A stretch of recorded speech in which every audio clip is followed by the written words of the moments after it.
New this week, Ubisoft listens to fans, Rising Storm 2 Vietnam gets a new faction, War of Rights gets a new map, and finally, World War II Online comes to Steam. Let's get started. Ubisoft announced in a Reddit post that they were listening to the community and took the feedback very seriously. This was in regards to the fact that the brand new theme park map was not included in Ranked, so the only way that you could play it in the upcoming season was going to be in casual, even though there's a large part of the community that does not like the casual game mode anymore. And I think this is something really important that Ubisoft needed to do because a lot of their hardcore fans have been getting pretty upset with Ubisoft over the last few months. With it all basically starting with the cancellation of the Polish season in favor of Operation Health, then the few gains we got from Operation Health, followed by constant delays, and lastly with their most recent announcement of what they're going to do with maps in custom and ranked and the eventual complete removal of maps. And I still find the fact that they plan on removing maps altogether absolutely ludicrous. Mainly on PC, I can understand it. On PlayStation, where you have console manufacturers limiting the size of updates, the amount of updates you can have for a game, and the size of your game files. None of that applies to PC, so if you're going to do it, don't do it for everything. Don't remove choice from the players like you said you don't like to do in one of your own patch notes. So the fact that they're adding the theme park into Ranked is a win for the community, but I think one of the better things about this Reddit post is that they're still considering some of the other feedback given by the community, so hopefully they wise up and don't remove maps altogether, at least on PC. Next up, during Rising Storm 2 Vietnam's PAX West panel, they announced their first major update, the Anzac update, which includes Australian and New Zealand army forces. But in this update, you don't only get a new faction, you also get new rifles, the L1A1 and the L2A1, the Owens SMG, the F1 SMG, and the Browning high-power pistol. You get 3 new maps, Long Tan, Rungsak, and Anzac, which should have both territory and supremacy versions, and you also get the Huey gunship, or as nicknamed by the Aussies, the Bush Ranger. Of course, with the new faction, you get new customization options, a new feature in Rising Storm and Red Orchestra games, and personally, I'm really excited for new content for Rising Storm 2 Vietnam. It's a really fun game, and I really don't think it gets enough credit as it is. The most exciting and realistic first-person shooter that covers the American Civil War got an update this week. Update 68 of War of Rights added Miller's Cornfield, a new skirmish area. Now, War of Rights is still in alpha development, but eventually,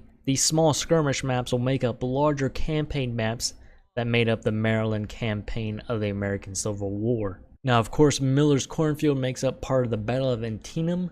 The Battle of Antietam was the single bloodiest day of the Civil War, and as always, I'm excited to see how this new skirmish map plays out.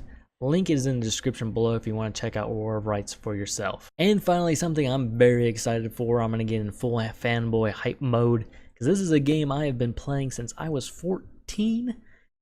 I'm definitely not 14 anymore. World War II Online is finally coming to Steam. Now, before I tell you what the actual Steam dates are, let me let you know what World War II Online is if you don't already know. It is a massive, and I mean massive, multiplayer online World War II simulation, basically. You can play infantry, tanks, troop transports, anti-tank guns, anti-aircraft, aircraft, fighters, bombers, fighter intercepts, destroyers, freighters, riverboats. I mean, it has just about everything that covers the Western Front of World War II Online, and they're soon adding the Italian forces. Currently, you have the Germans, the British, French, and the Americans in the game.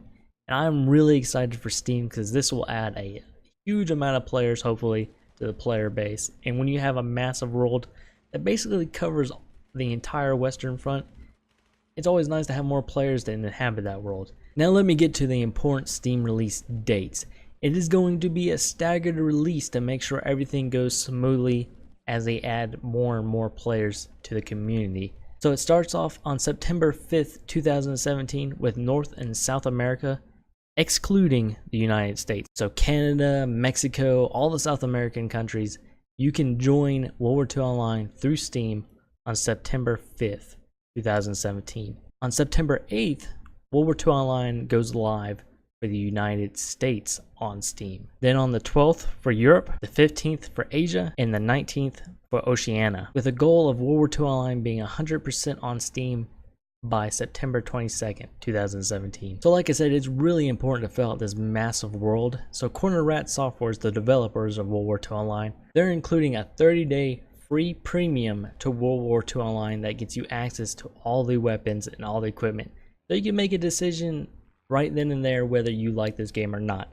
Now I will tell you the graphics are stuck in the same place they were when I was 14, but there is so much more to this game than the graphics. If you just give it a chance, give it that full 30 days, pretty sure you'll fall in love with it. And after that 30 day, if you decide it's not worth to pay that premium for you, you can always play it as a free-to-play game that gives you a limited amount of equipment, but you still get access to the full world, the full game. You can still help in the war effort and join me in, pushing back whichever side I'm opposite of that day. But that's going to do it for this week. As always, I want to hear your feedback in the comments down below. Let me know what you think about this news. And what did I miss? What did you think about the news I provided? And so on and so forth. But until next time, guys, have a great one, and later.